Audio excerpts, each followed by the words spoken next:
Kawhi. Hi guys, welcome to today's show. Hope you had a good day.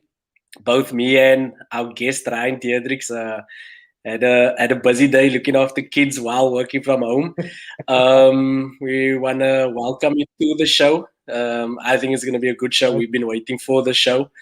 Yeah, maybe just get into it. Ryan is from Strandfontein FC, Strandfontein Seagulls FC, and he operates as a technical director. Ryan, do you maybe want to tell us what that role entails? Yeah, John. Basically, what I do is coaching education. Yeah, I educate myself and I pass it on to our club coaches. So I try to keep a structure within our club where we try to go, get to certain aims, certain targets for the year, for the month, um, meetings. Try to get people who can first develop us as coaches so that we can obviously pass on the knowledge adequately to the kids and even to our senior players. Brilliant. So part of your role in development would also be making sure the infrastructure, like the fields, are in a good condition. Would that be correct? Partly, yes, we try, yes, we try. Yeah, It's yeah, part yeah, of yeah, the yeah. process, No, we no, try. yes, yes, yes. I think I phrased it incorrectly, but I mean, I think at the heart of what you want to do is you want to provide the best for your coaches and the kids, so that Yeah, everybody's nice, excited a about. good safe environment, yes. Mm. And why do you think a field is so important for development, or a good safe field? Yeah. Look, firstly, from a footballing perspective, it's like a mechanic, he needs the right tools to be able to do the job properly, right? And I understand that you Mm. don't always have the right tools, so you improvise, so you can do your best. But the better the tools are, the better the job is going to be if you are Absolutely. knowledgeable. So if you have the Mm. right tools, the field is in a decent condition or like we would like it in a very good condition, then the Mm. outcome at the end of the day will also be better.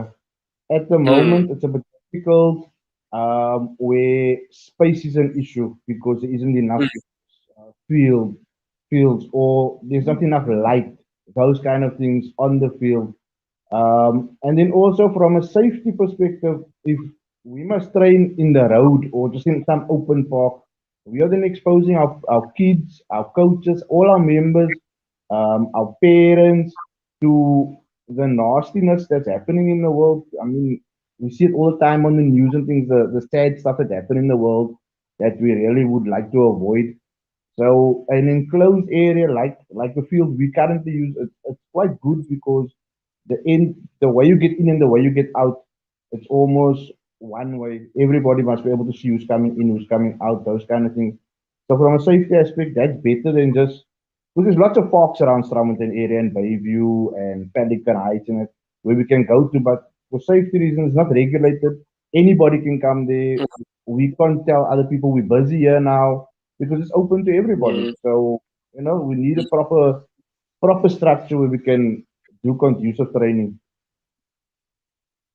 That I think that's a brilliant point.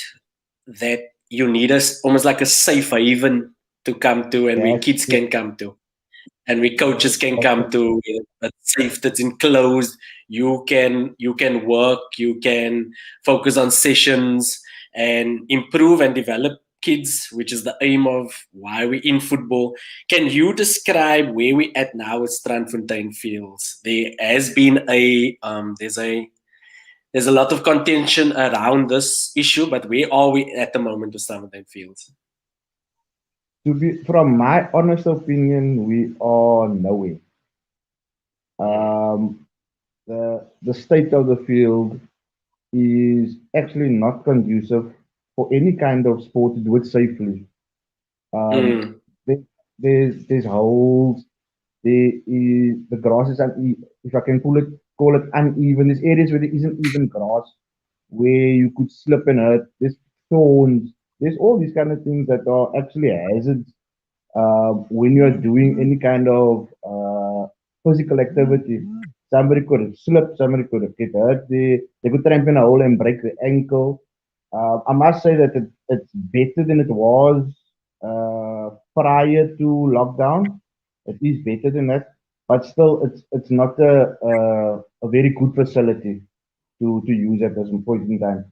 But at the same time, it's the only facility we have to use at this point in time.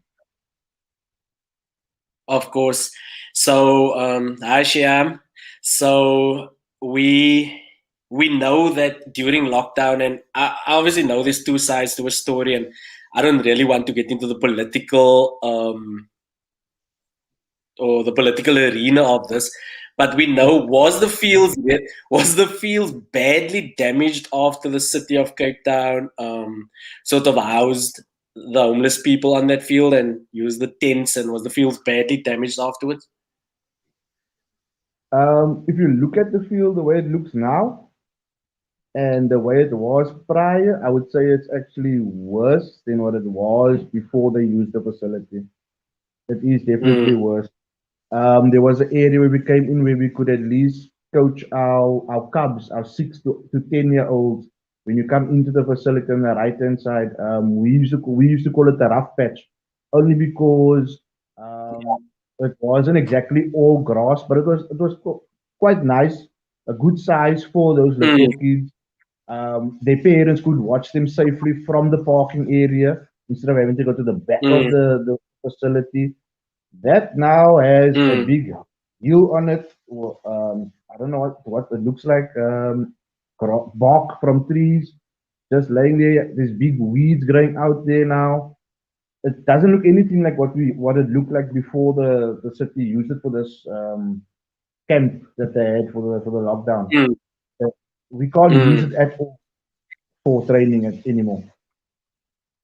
And I understand we're having a conversation, and there's obviously two sides to a story. So what we're going to talk about is obviously from our views, but there is also the truth. So what? Why is it taking so long to upgrade? What, in your opinion, to upgrade the facility or to get it at least in a playing, safe for playing and conducive for playing? I would say for red tape, the things that we actually don't want to discuss or can't really discuss because I'll be honest, I don't have all the answers from that point of view. That's the whole political part in that.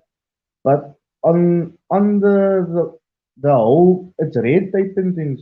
I've been to FMC meetings, and every time you go, they are still struggling with the same issues to get it sorted with the city or so. The water is not connected, the pump is not working. Then the pump is working, but it needs a fitting. Then there's waiting for a contract to come out for to cut the grass or tender, whatever, to cut the grass. All these small nitty gritty things, which I think can be done so easily. And if they just put aside all this red tape and things and really put their minds to it and do something about it, then it won't be such a issue. I mean, just to put some water on the field so they can get water. I mean, the field doesn't. There was a time when there was no water on the field, and it went from green to brown to sand. That's basically what happened at the Sure. point in time. Mm, mm. And Shyam is saying Strandfontein Fields is neglected and promises were made, but things are not being done quickly enough to get our fields playable. And I mean, from what you're saying is, if you're waiting, she also added after a year the irrigation is still not working, and Exactly. it's frustrating having to go to meetings all the time, and then you're hearing a different story. So it just ends up being a story upon a story upon a story upon a story. And at the heart, in my opinion, is that it's just we neglected and our kids are neglected. That's They're not really exactly. interested. It's true. It's Mm. true. Do you want It's neglected. Yes, to? you're right. And then the other issue also is they say there is this or there is that. People are doing things. I mean, it's gone to the point where not only football, I'm talking about rugby, there's cricket on the field. There's come to a point where people are doing things out of their own pocket, trying to make it uh, playable or not even playable, but usable for the community. And I don't think that's fair on Like the what? community. They have to go and dig out of their own pockets or get other people from other sectors or so to help us. I mean, before our last under 13 tournament here at the facility, our exco from Strandfontein Football Club literally went there with bins, um, garden forks, and things like that, and de-weeded the field, all the Sure, thorns, all those kind of things. We physically took a Saturday and went to go do that ourselves, so that so sure. that you're not running in a thorn bush while playing, or the ball doesn't go flat while the kids are playing in the tournament or something. I mean that's not Mm, something I'm supposed to be doing on a Saturday, but I went to go and do of it because there's more to it than just moaning and saying something on online or wherever. Yes, we need to take hold people accountable, but I feel we also need to do something. We can't just wait for something to happen. that's brilliant. I think I'm also of the opinion, but I mean, it sounds like you guys are trying to do things because if you continue to wait, like you're saying, actually, I'm saying now you could wait for a year and no irrigation, but this is like big things that is needed. What sort of things are needed at the facility right now? To me, short term, the fields need to be watered. And I think that will help with the growth of the grass, and that will start filling up the patches where we see that are kind of like holes or things like that. That needs to be done. It needs to get proper water. There is efforts in that, but like you say, it's also big things that's needed. The efforts that is done there's only so much that the people are doing with their own efforts, with watering or whatever. It can only cover so much. That irrigation Of system course. needs to be sorted so that the field can get its water like it's supposed to. So it can look like Mm. a field in Watersif. It can look like the fields at Royal Road. I just drove past Royal Road yesterday when I went to fetch my wife in Maitland. Green, green. I come, and I'm not saying it's their fault or anything like that. I'm saying that what's happening there can happen here as well if what needs to be done gets done. So, so that's exactly what I thought. I drove past Buck Road Primary School. There's a Buck Road Primary School in Lotus River, and Yes, yes. I don't know. I'm not going to speak about all the dynamics. I don't know what's going on in government. I don't know what's going on in at the ward. I don't know what the processes are. But I saw this field at Buck Road Primary. It's green when you drive past Fairmount High. There's Yes, the about one two with or the three field fields next that to it. yeah, there's two or three fields that's green there. Um, Royal Road green. I don't know if our viewers also want to comment, but why are they getting it right and our communities can't? What is the issue? Exactly, exactly. Even if I look at it, John, if you look in Mitchell's Plain, there is one footballing, artificial football field that services Mitchell's Plain. That is Westridge Oval. If I go to Mm, other areas, I see, because I mean, I've been with the board teams, with our LFA teams when we go and play in the other LFAs against them. There's two or mm, three within walking distance or around the corner from each other. That is something we've mm, also been asking for. Put a mm, artificial turf or something, and then it will mm. also be able to help service the community because then now you've got something that is long lasting. And then we Of can course, always look at the and grass again. mm, and find ways to maintain it, to find ways to become sustainable. And I think Exactly. that is so true. You go. Now I'm listening to you now. What's your point? What you want to say? I, I think it's so true. I've heard, I don't know how true this is, maybe somebody can confirm it, that Mitchell's Plain is struggling with fields. And if you look at it, sometimes there's a sort of perception that we're just looking for handouts. But I mean, we paying taxes, we paying rates, Pay rates, we lots of rates, yes. Pay we lots are of paying rates. all these things.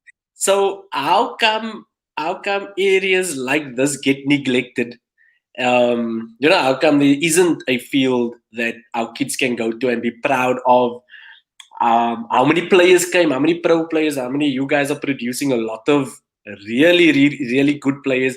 And the story that we always tell ourselves, like, yeah, we must not make do. Yeah, we must not make do. But how long do we tell ourselves that story? Exactly. At the rate of making do, there will be nothing to do at some point because of the way the facilities look, etc. Um, even I mean, cricket, rugby, all of us, we try, we do stuff. Like you was mentioning, there's pros coming out of you. I mean, one of our SA cricket brought JP Dumini from the area. But look at the facilities that they had to come from and had to go to improve. They had to move to improve. Many of the players they play here football before they can really kick off. They have to leave the area, go and play in another LFA or at the academy that have better facilities, etc. Just so that they can really go forward with the football. I mean, our facility is so huge, so large you can actually it's like a what do they call the Olympic place like a Olympic uh, not a stadium but like a housing type thing where you can have netball, football, rugby, Which cricket, hockey, uh, all those kind of things at one venue. Yet we can't actually host any of those sporting codes because none of it is in a good state, so you can use the facility. so so I know your under 13 tournament was one of the best tournaments in Cape Town. And I know how it was promoted and how much is put into it. And I know when I was coaching, that under 13 tournament was talked about. It was a big tournament. But after a while, if you don't have the fields, there is motivation that's going to be lost. So it's not a motivation issue that people say, you must just keep going, you must just keep going, you must just keep going. You do need help. You do need people to come alongside. Exactly. What you want to strive for, you don't want to have. I mean, the World Cup, any World Cup, they always say it's the biggest one yet. The next World Cup, they always say it's the best World Cup yet because every tournament or every year they try to improve on what they did the last time. Now that's difficult to Mm, do when you don't even have the proper field to do a better to give a better spectacle. You know what I'm saying?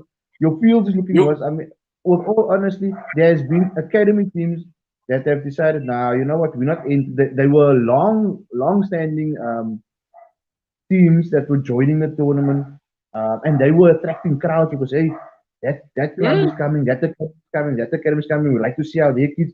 And then we have kids that from Mitchell's Plain, from Retreat, and whatever, playing for these academies. So that brought mm, our local communities to the facility to come and watch mm, these kids play. But now mm. when the field started getting so bad, then those academies started saying, something, you know what, sorry, we can't risk our players in a preseason tournament because of the way the facility is looking. Our I, local I club, we want to play. So now we play on those fields. in the sand, and who wants to invite somebody, or who wants to invite the club to come play in sand? Exactly, man. It's you try your best, but at the same time, you can only do so much. Of You course, can only make do with what you got. Even though of you're course. asking for more assistance, but it's not coming on board. Mm. If there's anybody listening with businesses or have any contact with businesses, then please contact Ryan or somebody from Strandfontein Seagulls to assist, because it does seem like the passion, and like Mario was saying here, the commitment and passion that they have is keeping the facility going. And that's not right. You still need government to come on board to do something. You still need them. Of course, And of course. And the story that they keep telling us, like you keep on expecting a hand, it's not a handout. They can't look at it as No, a hand because we it's pay a taxes and we service they're pay. supposed to provide. And you don't realize how valuable that complex, that Strandfontein complex is. It's an amazing complex. And It can. if There is so much potential, John. There is so much potential if the hard work, let me say the dirty work can just get done. Where people make their hands dirty and it actually gets done. We can always sit around a table and hana and speak about this and it's gonna happen for that and it's going to happen and it's gonna be provided for in this budget and that budget. That is talk to me and that is not doing anything. Only once you start seeing people make their hands dirty, then you can start saying progress is happening. so, I was doing some research about it, and I read the article, and I'm not sure who the guy is. That said, yeah, but we have exactly the story you're saying. But we've plowed in this amount of money, and we've done this, and intermittently you have to. He's using those words. You have to irrigate like this. You have to get it. And I'm like, but where's the results? people are not people are not fooled anymore by. And this is, I think, this is if there's anybody that's listening, people are not really fooled anymore No, by words no, and your that fancy words. those days are gone. Those days are gone, Jonathan. That I know So exactly what article you're speaking about and everything. And while I'm reading it, and I'm like, is this the reports you're getting back from your people that's supposedly working at the facility, or have you actually come and look at the facility? Because when I'm at the facility, I don't see what you're speaking about. I see the total opposite, not half of what you are speaking. It's definitely not what you absolutely. are saying. I was So, speaking to a guy. yeah, I was speaking to a guy. Obviously, I won't mention his name in government, and he was telling me that, like in his department, they're really getting things done, and that is sort of not the culture of what happens. But because they're getting things done, they're getting so much attention, and they're actually being given more. So it's so true what you're saying is, like, get your hands dirty, fight, because you are meant to fight for the community. yeah, exactly. I What? mean, you can't just show up when it's that year when people need to make an X. I always say if you want me to vote for you, come do something, and then you convince me. Then you're convincing me to vote for you. Don't talk to me and say I will do if you vote for me. Do Yeah. and then I will vote. You know what I'm saying? That's how it Um, works. so, so Shihab is saying we need to call them out and say, Dr. Badruddin and the mayor just promised, and I mean that is very, very disappointing because it's sort of insulting that promises are made. Promises are made. How long has it been since the camp was there? Promises has been made for a long time, but nothing to show from it. It's insulting. It, Jonathan, if you look, the camp was set up when April or something last year or sometime like that, right? Yeah. And then it went for I don't know how long, 2 months, 3 months until the Human Rights Commission and everybody started hounding on him and our Ratepayers Association, everybody, and then all of a sudden they pulled out and whatever, right? But before they did that, I'm not sure if you listened to the radio interview we had that Dr. Badruddin, they had Mario I Oostendorp did not. from the Ratepayers I Association, did. and okay, so on there again, there was a guy, I can't remember the guy's name, but he like represented the homeless people that were on the camp and stuff, right? And Mario, so both of their stories about what was happening and the promises and things, they kind of match how bad it was and all that things. And then all Dr. Badruddin does is come on and he gives stats and um, propaganda, man. That's all he did. When I was listening, I'm like, none of that stuff that you're saying. You're talking about this facility and you're opening that and whatever, opening new places to house the homeless and whatever and all these things. That's not the issue. The issue is you are not fulfilling promises that was made to help upgrade, because the promise was to return the facility in the same manner, same state as And well, better. or even better, and better it when they return it, right? So they've returned it. It's a year later. The facility was standing dead still for almost a year now because there was no sport. Nothing was happening on the facility. We weren't using it. Football was cancelled last year. Cricket was cancelled. Softball was cancelled. Rugby was cancelled. So the facility was standing still. And yet, there is the grass is brown or dead. I mean, the Sure. least that could have been done was the grass could have been made watered, made green, grow, and then it would have been presentable and something to use now that that sport is opening up again. But This really, sometimes it's this disheartening actually. this is insane for me. There's two people from the city servicing such a big complex. And if I give you an idea of the complex, it's probably the size of, maybe, would you say, 5 to 6 soccer fields? That's too small. Wow! That's too Yo, small. two people, two people servicing a big complex, and they need to physically hose with a hose pipe. That's insane for me. That's insane. That, I have that a question. yep. I have a question, and obviously, viewers, you can add in. Um, so you have a certain budget, no? Now, how do you now allocate what is important? And yeah, does it make sense? What I'm I asking. hear what you're So the saying. government will So your have question a, is rhetorical now, no? You said you're asking me if I had a certain budget. Or you're just saying people have a certain budget. no. So our ward or our community or whatever Okay, our yes. ward is has a certain budget for certain things. Now, how do you decide Yeah. what to allocate? Is working on the fields of worthy? I believe it is, but I mean, yeah, yeah. If I mean that facility, Strandfontein Sports Complex, is the one place or the best place that we can start with to get the youth off the street. I promise you, there's so many youngsters that I was coaching before that I now see standing on the street corners because they got nowhere to go or nothing to do. There is Brilliant. nothing in the area. If that facility is functioning like the facility that they created in Lavendale, the one with the basketball court, there was a football turf, there's netball, and all those kind Yes. of things. I'm not sure if you saw it, but if you drive, I think on the M5, so you can partially see it.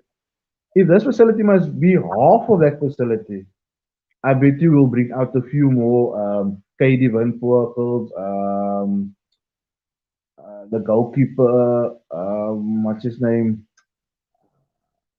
I can't get to his name now, but all these players that came out of this area and more, and not only Strandfontein will benefit from a proper facility because it doesn't only service Strandfontein, it services Mitchell's Plain LFA, which is 30 odd plus clubs with a membership of 10,000 plus players.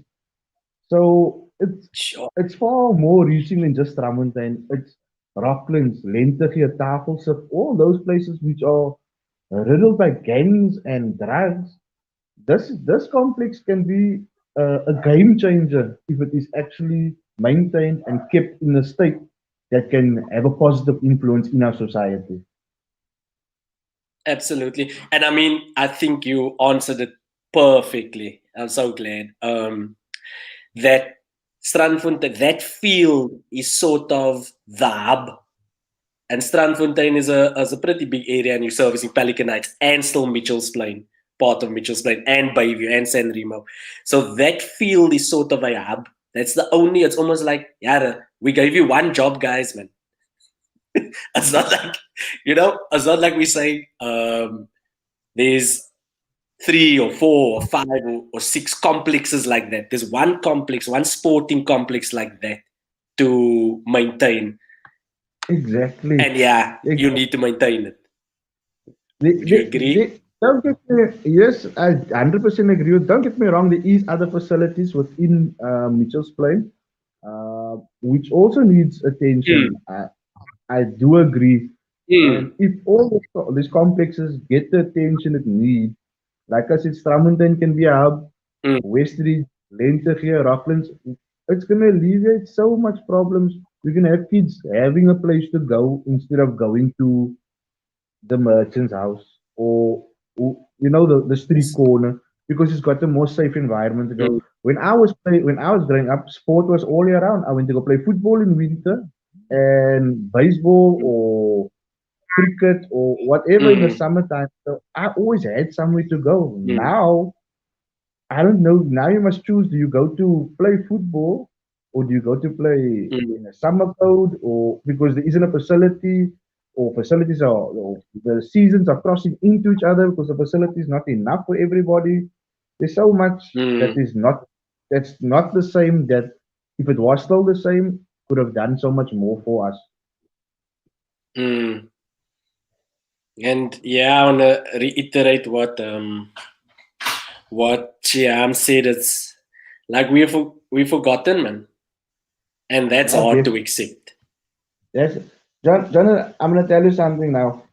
The house I live in now, nah, it's been here. It's one of the first houses built in Strandfontein area.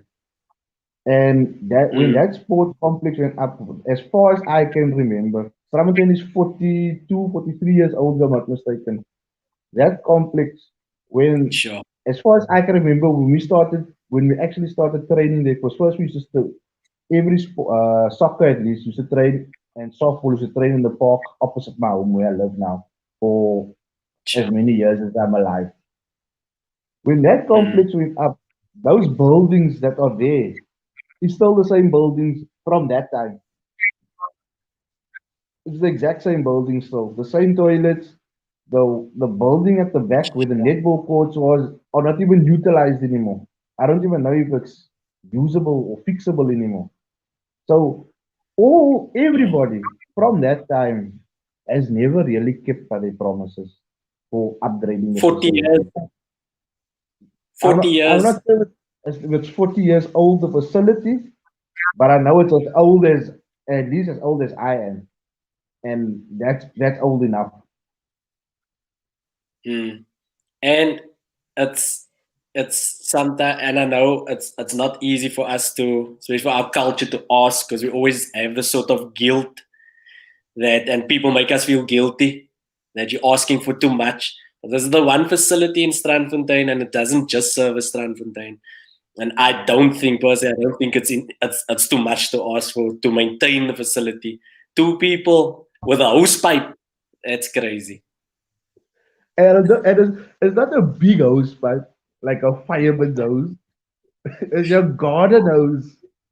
Your garden No, hose, that's Jonathan. sad. How do you It's sad. hose a sports complex with a garden hose? But this is the length that some people are prepared to go um, to try and make something for the children and even our young adults that there is something for them.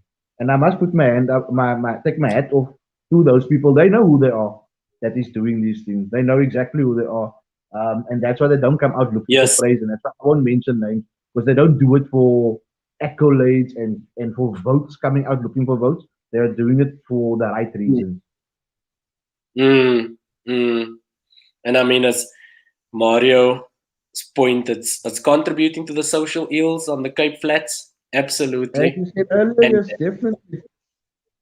for me, that angers me a lot because we're already trying to escape the ills and the legacy of apartheid, and are sort of entrenched even further by saying you're not worth you're not worth an upgrade. Basically, you're not worth to be taken care Yeah, of. You're not worth to be given a proper facility. You're not worth it, man. Do something. yeah. It Make do with contributes what heavily you to have. social. It's just what you And have to our be kids enough. and absolutely, and our kids grow up with that sort of mentality that, yeah, it's what's the word that I use? It's almost like a not a defeatist mentality, but we almost have to overcome, and it's always Yeah, hardwerkers with hardwerkers, hardwerkers, hardwerk. Why do why do we have to have that mentality when exactly. these things You must are put in part of extra work. That's yeah, why when somebody from the community makes it, everybody's so proud and mm, they share it everywhere because it's like a mm, miracle. Wow, somebody made it out. Somebody made something more.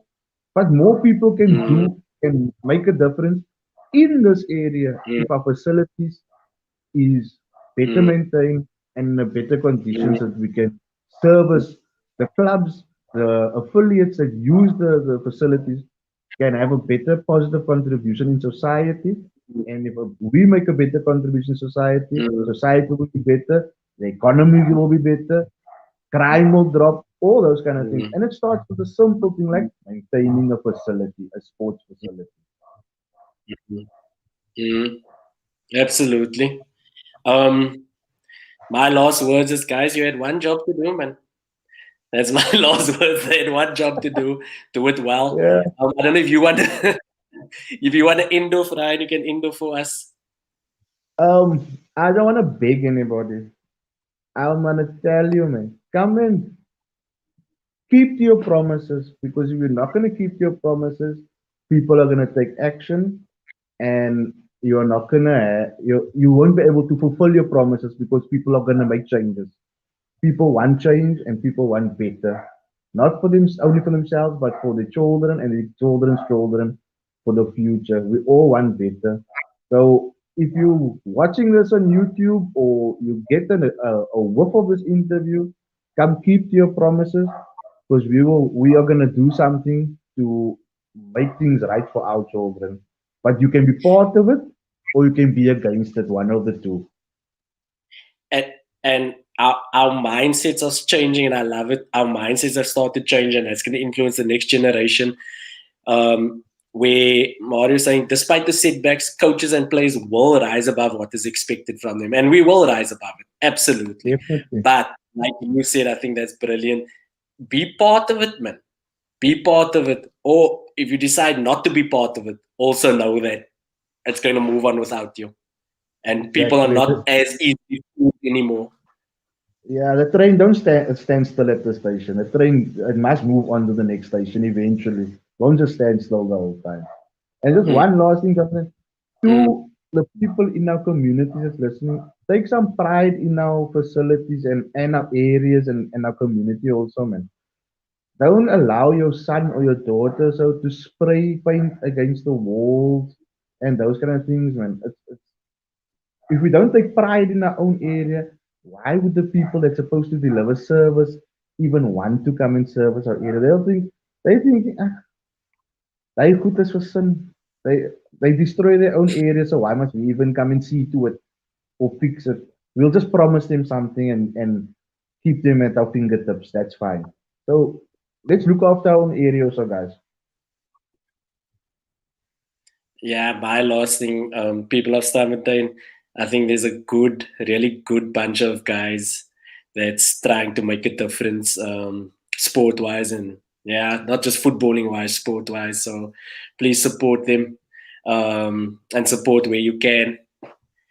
I just want to thank everybody for joining. I hope it was informative. I think my aim with this was, yeah, just to try and make a difference somehow, create awareness, try and make a difference. And I know it's a very small thing that is done, a conversation like this, but I do believe that words have power. And yeah, we sort of forging our own destiny. So thank you for joining, Ryan. Thank you so much Thanks for having for me, man, joining. And Jonathan. your, Thanks for having me. hey, I say thanks for having me.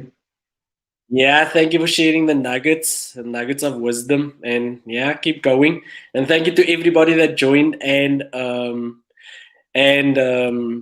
joined us and commented, and yeah, and I want to end it, but I can't. She has comment. Yeah, comment. Call them out. Yeah, so yeah, that will be. Anyway, take care, everybody. Right, take care. We chat soon. Cheers, Jonathan. Cheers.